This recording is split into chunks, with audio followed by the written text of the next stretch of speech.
살아계신 하나님, 이 시간 주님의 말씀을 소망하며 묵상의 자리로 나아갑니다.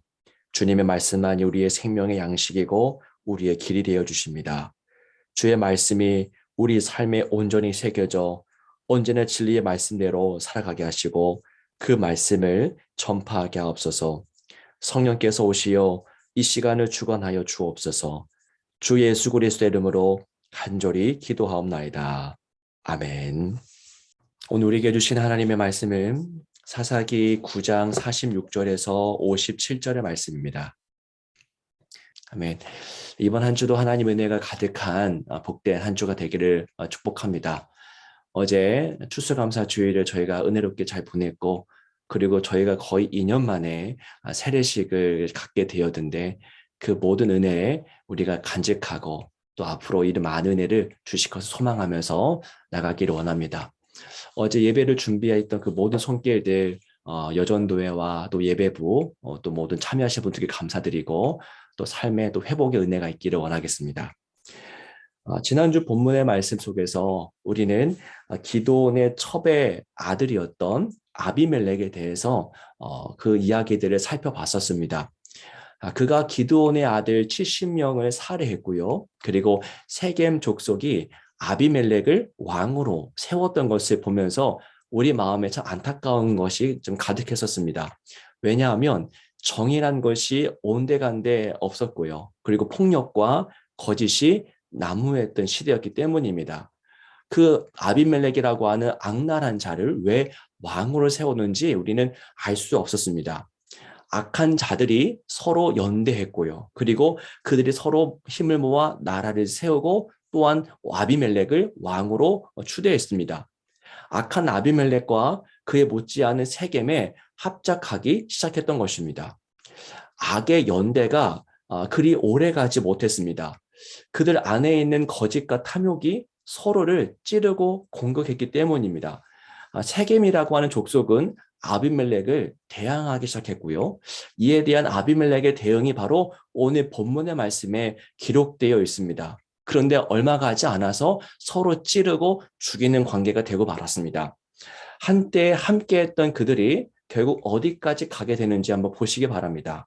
46절 이하의 본문의 말씀을 보시면 세겜 사람들이 아비멜렉을 피해서 세겜 망대로 모였습니다. 살기 위해서 망대로 모였던 것입니다. 아비멜렉 이것을 보았지요. 이것을 보고 그 아래에 나무를 놓고서 불을 피웁니다. 너무 잔인하지 않습니까? 1000명의 세겜 사람들이 한순간에 불타서 죽었던 것입니다. 한때 연대하여서 같은 뜻을 품었던 자들이 어떻게 이런 비극적인 결론으로 치닫게 되었을까 질문할 수 있지만 답은 이미 그들 내면 속에 있습니다. 악한 의도로 시작된 관계는 결코 오래 가지 못한다라고 하는 것입니다. 여러분, 여기서 우리는 관계의 지혜를 배웁니다. 어떤 관계가 선한 관계고 어떤 관계가 지속되는 관계인지를 배웁니다. 오늘 우리는 타인과 관계를 맺으며 살아갑니다.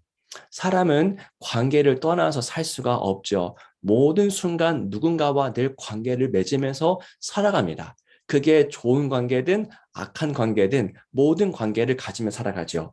오늘 우리는 타인과 여러분 어떤 관계를 맺으면서 살아가고 있습니까? 타인과 왜 관계를 형성하고 있습니까? 타인을 만나서 어떤 대화와 어떤 목적과 어떤 생각을 공유하고 있습니까? 어떤 관계를 보면은 만나서 서로를 축복하고 또 누군가에 대한 칭찬의 이야기를 서로 나누는 그런 관계가 있습니다. 참 좋은 관계죠.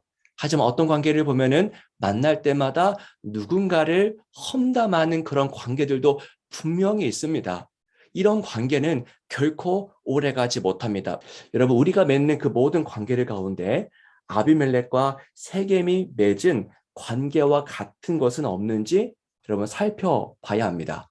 자신의 욕망을 위해서, 내 뜻을 위해서, 그리고 누군가를 해하기 위해서, 또한 내가 원하는 것을 얻기 위해서 그 관계를 이용하고 있는 것은 아닌지 살펴보기 바랍니다.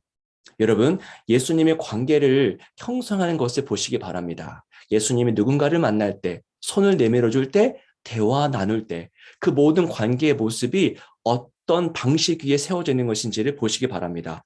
예수님은 언제나 타인을 위해서 자기 자신을 내어주는 방식으로 관계를 맺으셨습니다. 유익을 얻기 위해서 관계 맺지 않으시고 유익을 끼치기 위해서 관계를 맺으셨습니다. 자기의 삶을 언제나 솔직하게 오픈하셨고 삶을 나누셨습니다. 그래서 와서 봐라, 와서 보라 하셨던 것이 예수님의 말씀이었죠. 누군가를 죽이기 위해서가 아니라 누군가를 살려내기 위해서 자기를 죽이신 분이 바로 예수님이시죠. 그리고 그 제자 가운데 두 사람이나 예수님을 등지고 떠나가지 않았습니까?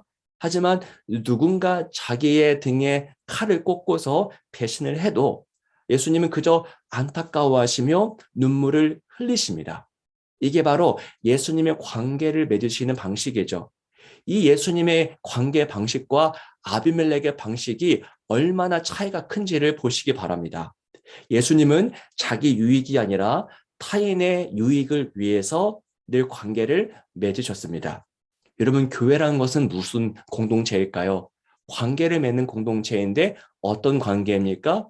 아비멜렉식의 관계가 아니라 예수님식의 관계를 형성하며 살아가는 공동체, 예수님의 그 따스함을 맛보는 공동체가 바로 교회라고 할 수 있겠죠. 여러분, 세상에서 형성되고 있는 관계는 아비멜렉의 방식과 예수의 방식이 있습니다. 정확히 두 가지 방식이 존재합니다. 전자는 여러분 오래가지 못하죠. 오늘 본문의 말씀이 확인시켜주는 바입니다. 서로 비극적인 결말을 맞이할 수밖에 없습니다. 하지만 후자의 관계, 예수님 방식의 관계는 영원합니다. 서로 힘이 되어주고 서로 위로가 되어줍니다. 그리고 하나님의 나라를 맛보게 되죠. 하나님 나라를 유업으로 받게 됩니다. 바라기는 우리 공군중앙교회에 예수님과 같이 사랑의 관계, 아비멜렉 방식의 관계가 아니라 서로 자기의 유익을 위해서 이용하고 마는 관계가 아니라 예수님과 같이 서로 사랑하며 서로 위해서 자기를 내어주는 그 사랑의 관계 방식이 형성되기를, 그 관계를 통해서 저와 여러분들이 서로 성장하고 삶의 모든 상처가 치유받는 그런 공동체가 되기를 축복합니다. 함께 기도하겠습니다. 살아계신 주 하나님 아버지, 오늘도 기록된 말씀을 통해서 하나님이 오늘 우리에게 무엇을 원하시는지 깨닫게 하시니 감사합니다. 세상에는 아비멜렉의 방식이 있고 또 예수님의 방식이 있습니다. 우리 교회는 예수님의 방식대로 관계를 형성하는 그런 참된 공동체가 될 수 있도록 늘 성령께서 인도하여 주옵소서. 그래서 서로의 손을 붙잡아주고 서로의 상처를 보듬어주며 서로 성장할 수 있는 공동체로 나아갈 수 있도록 우리에게 은혜를 베풀어 주시옵소서. 감사드리며 주 예수 그리스도 이름으로 간절히 기도하옵나이다. 아멘.